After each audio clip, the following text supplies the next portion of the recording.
What's up, guys? So as you can see right here, I'm 12-0 undefeated, about to play my Super Bowl in all Madden first string. It is not easy being undefeated in all Madden first string. You know, you really do have to fight for every win.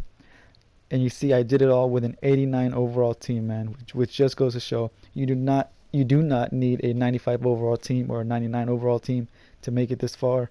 You know, it does help, of course. You know, having the best players will help you, but it's not going to guarantee you anything. My advice would be finding the players that fit your scheme, like my players do.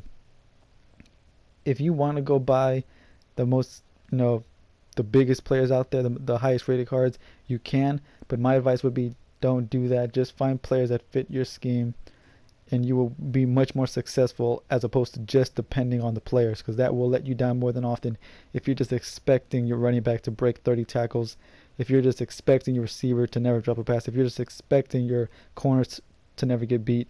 Trust me, that will not be successful. Just find players that fit. Well, first of all, of course, find a scheme that fits you.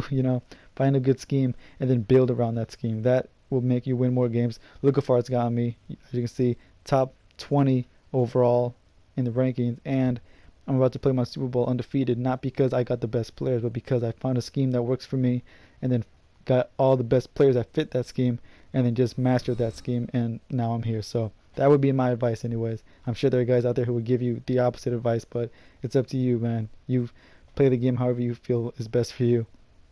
Now, I was not going to upload this gameplay. I had no intention of uploading it, but because of who my opponent turned out to be, well, not so much who he turned out to be, but the way he played, I said, I gotta upload this to help guys out. I will be showing you how to stop that Mike Scrape, man. And you see right here, man, my run game was just off today, man. I could not get a block to save my life. Right here, he's gonna send that Mike Scrape. Caught me off guard. I was not expecting it, and it almost got me. But now that I'm aware of it, I can stop it. Like right here, he's gonna try to send it again. Does not work this time, and I dot him up with it. And in case if you guys are wondering how do you stop it, it's very simple, guys. Very simple. All you gotta do is shift your line to the right. That's all you gotta do. Assuming the blitz is coming from the right. If you can tell it's coming from the right, block right. You see right here, this is why you should never run nanos, man. Very often do they have good defense if it does not work. If you try to send a nano and it does not get through, more often than not, the base defense that it has is going to get killed, which is why I never run nanos. I don't even attempt to. I just run a basic defense. And like I said, man, my run game was just off today. And right here, man, I dot him up with Hines Ward, man, Mr. Dependable, man. Gotta try out Hines Ward if you got him. Right here, I get hit stick happy, man. I thought I could get him, and it bites me in the ass, and he runs it for like 60 yards. But anyways, guys, yeah, like I was saying, man, all you gotta do, shift your line to the right. If it's coming from the right, if it's coming from the left, shift your line to the left. Whichever side it's coming from, that's all you gotta do. If you want to block a running back, you can. That's up to you. Just make sure you shift them to the right. Don't think that just because you block a running back that's going to stop it altogether. No, you got to shift your line to the right no matter what. And right here, this was like my only good run of the game. Everything else was just downhill from here. And look, that fullback had that guy dead to rights, and he just abandoned him and let me get tackled. My run game was just dead. And right here, he ran a cover 2, and I saw that, but I still got greedy and figured I could squeeze it in there to Hines Ward, and it just bit me in the ass, man. Guys, if you're gonna run an out route and you see your opponent's running a cover 2, guys, don't throw it, man. Just throw it somewhere else, or just run with it, or throw it away, man. Don't try to force it in there. Right here, he gets the ball with the 2-minute warning. He tries to kill clock.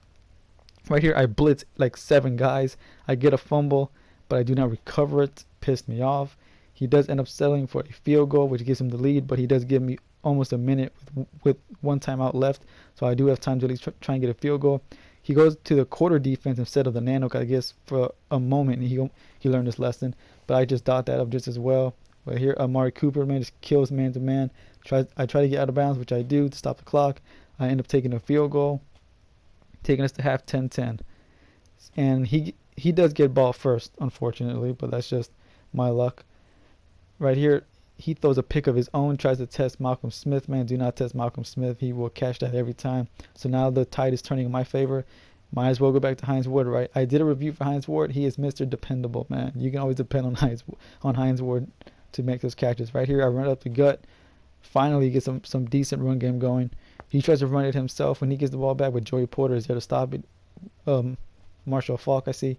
he goes for it on 4th down for some reason, and he grabs his receiver and stops him on his route, which he messed that play up. That play was all his fault anyways. Right here, like I said, man, the run game was just, when will I learn, man? If your run game's not working, guys, run different runs or just stick to the pass, man. Right here, this was me learning the hard way, man. And right here, why not, man? Go back to Hines Ward, man. He's worked for me all game. Why not just go back to him? 3rd down and save my ass right there. Right here, I'm trying to kill the clock as best I can. It's hard to kill the clock when your run game is just completely irrelevant. He did stop sending Mike Scrape, except right there, that was the one. That right there was the last time he sent Mike Scrape, and I killed him with it. So, and right here, I take a field goal. I get my lead. 2-score lead. He gets the ball with 2 minutes, and all his timeouts. I get a little worried, but I get a nice block shed sack. I put him in terrible position right here. I get another good block shed sack, and right here I pick it off with Joey Porter, man. And like most people, man, when that shit happens, man, you know what he's going to do. You guys know what's coming up next. He's going to pause the game, and he is going to quit. So, like I was saying, guys, if you want to stop Mike Scrape, man, just shift your line to the right. That's all it takes. It's simple as that, man. Nothing special. If you want to block a running back, you can. If it makes you feel better, just make sure you slide him to the right. Right here, you see, I got the Super Bowl, my 10,000 coins, and the 4 badge pack that I get that comes with it. And when I open it up, I believe I get a silver first. And check this out. Check it out. Bam! An elite badge, man. An elite badge from that pack. And then I get a gold badge. And then, of course, the season pro badge. Anyways, guys, that's going to be the end of that. I got more reviews coming out later on, man. So be on the lookout for that, man. But until next time, boys, peace.